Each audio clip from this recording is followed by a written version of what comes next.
What's going on, guys? Today I'm going to do a really quick review of this double layer bread box. In this review, I'm going to tell you everything you need to know about the bread box, including one thing you should know before buying. So guys, we got this bread box basically because we wanted to keep our bread fresher longer and also not like throw it in the fridge or something. It's just one of those annoying things that we've been kind of dealing with. Trying to figure something out. My wife really wanted this and I said, sure, we'll get it.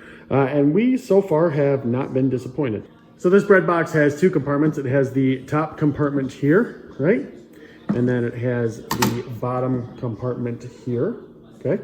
So those are the two compartments that are available. It is made 100% of bamboo, which is definitely a good thing. Retains the moisture and stuff without drying your bread out. That was one of the biggest things that my wife was all about. So I said, okay, we'll try it.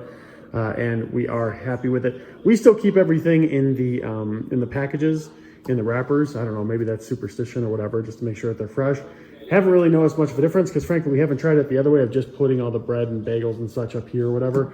But yeah, we're happy with it so far for sure. In terms of assembling this, probably took me about like, I don't know, maybe 10 minutes. It really is pretty easy to do. They give you all the screws, they give you the knobs, the plexiglass is already in here. And it's just a bunch of different pieces.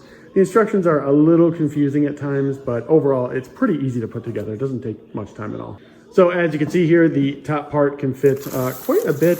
You know, this is like just a full-size bagel here. It can fit quite a few up here if you put them in. This bottom part, and this is actually one of the bigger things, my wife wanted a larger bread box. This can fit 2 loaves of bread, right? So that's kind of a big thing, I think, for some people. For us, it was because I like wheat, she likes white bread. So we want to make sure we got something bigger, and this definitely accommodates for that. And one thing that's kind of smart about this bread box, so it actually has a gap here on the bottom, and even when you press this up against a wall, you can see it's going to have this gap here all the way down. So they do that so that any moisture and things don't really disturb the bread itself. It doesn't seem like it's a very scientific type of thing, but it actually does make a difference in the freshness of the bread and making sure that it doesn't get like corrupted by anything, if you will. So there are 2 things to know about this before you actually buy it, okay? So the first thing was, I just want to point out, and it wasn't a huge deal because it's on the back.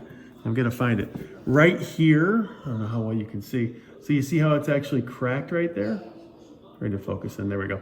So you see how it's cracked right there? That came with the shipping. It didn't crack all the way off, but it was cracked when I got it. Slightly annoying, not the biggest deal in the world, but just something that you should be aware of.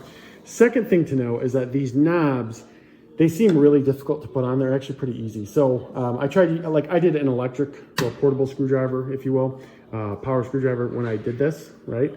Power drill, that's the word I'm looking for when I put it together. So it was just easy to do.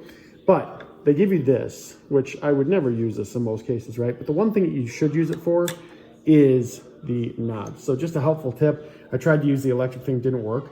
So basically what you want to do is you want to put this in to hold the screw and then twist the knob with your hand. That's actually a much easier way to make sure that the knobs are tight. And they are tight, right? Like they are actually tight. There's not much give, anything like that. Right? When I shake them in that, there's not much give or anything, but that's because I did it the way that I just told you. When I tried to just do it with a power drill, it didn't really work out well at all. Was really flimsy, and I was like, great, these are, you know, not that good. Well, it actually is pretty good. I was just kind of doing it wrong. So yeah, guys, overall, really happy with this bread box. My wife likes it a lot, was very happy that we got it. Keeps our bread fresh, keeps us happy. So if you're considering it, we definitely do recommend it.